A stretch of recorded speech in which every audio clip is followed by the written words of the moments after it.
Hi guys, good morning. You're here with another video. Today is the 7th of December. Before I start, as always, I would like to highlight that this is not financial advice. This is just the way that I see the markets and that I would like to share with all of you. In this video, I'm going to explain the importance of the next coming days, the next coming weeks. I do believe that the next coming days and next coming weeks are going to be vital for us to know the direction of several markets. I do have in front of me a chart. It might be a little bit overwhelming, but let me go quickly over it. So in the green line are the Federal Reserve, so the Fed funds rate. Yeah, that's the yellow line. Here we do have the US 30 yields and the 10-year yields. We do have the blue line is crude oil, yeah, and the light blue line is the SPOOS, yeah, the S&P 500. So if we go back all the way in 2004, yeah, we could see all the way back in 2004, we could see prices of oil going down. Yeah, we could see the 10-year yields going down. We could see SPOOS S&P 500 slightly going up.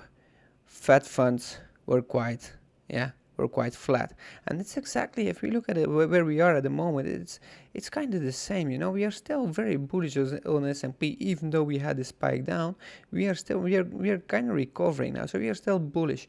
We could see a play out. We could see very bearish momentum on crude oil, same way that happened in 2014.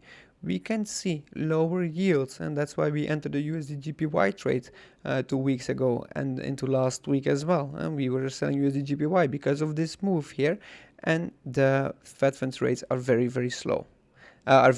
Yeah, so we are expecting this to rise in the next coming days, next coming weeks. So if this happening, we might see, if this is going to play out as well, so we might see further bearish momentum for crude oil.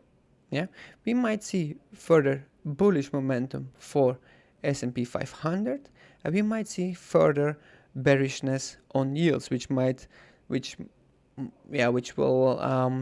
will keep selling USD GPY, of course. Yeah, so this is something very important. But one thing is different now. One thing is different. Here, the Fed in 2014, they were very dovish. If we are looking at the Fed now, they are very hawkish. Yeah, last time that we were so hawkish was back in 2018.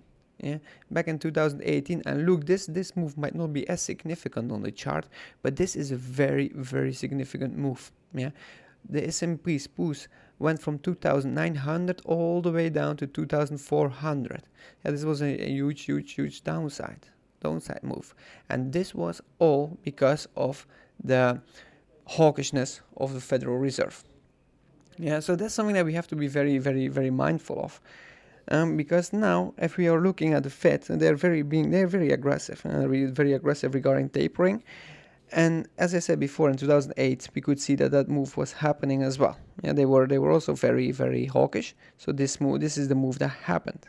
Yeah, but we can also expect all prices at the moment are exactly the same as back in 2014. The only thing is that we are now very hawkish, the same way that we were hawkish in 2018. Yeah, we could see what happened with the S&P. Yeah, we could see what happened with oil prices. Yeah, and we could see what happened with the yields. But something else that take into account, look at the Fed funds rate here. They were very high. Now we are very low. So it's very tricky at the moment. Yeah, are we gonna go back? Are we gonna go back to a scenario that we could see in 2014, or are we gonna go back to a scenario that we could see in 2018? Yeah, so the Fed was very hawkish in the whole 2018. Yeah. So, yeah, here I am now. Well, what are we going to do? So the next couple of days are going to be very hawkish. Very important, sorry. At the moment, we have an overly hawkish Federal Reserve. Yeah, they are aggressively tightening policy with alluming the rate of change slowdown in both GDP and the CPY. So that means if we hear some more negative news regarding COVID and the new variants, if we see more negative news around that, for example, that the Omicron is more lethal than Delta and things are worse, even more signals of the Federal Reserve, all these things will mean that S&P will go down, what we could see in 2015. Yeah, and also USD GPY going down, going forwards. Why? Because of the yields. Remember, because of the yields. So this is something very, very, very important. On the other hand, if we hear this week, for example, that the Omicron is not as severe as we all thought, or they have already a solution, what we can see then is a higher indices and a higher S&P 500. So this is something that I'm really, really, really looking forward to. Yeah, this is something that I'm really looking forward to. So yeah, guys, this was the video. I hope this is clear, and this is a very, very important chart. You might be willing to re-watch this video. It's very important to know and to understand where we are at the moment in the market. Yeah, because once we understand this and once we know what the Federal Reserve is gonna do, and if they're gonna keep their hawkish tone or if they're gonna go more into the dovish state instead of hawkish, then we might see a scenario like the scenario we could see in 2014. Yeah, if not, if we keep hawkish, yeah, then we can see the situation what happened over here. So very, very important. I will watch every single news update. I will also update you guys whenever I hear or see something that might help us with the trading.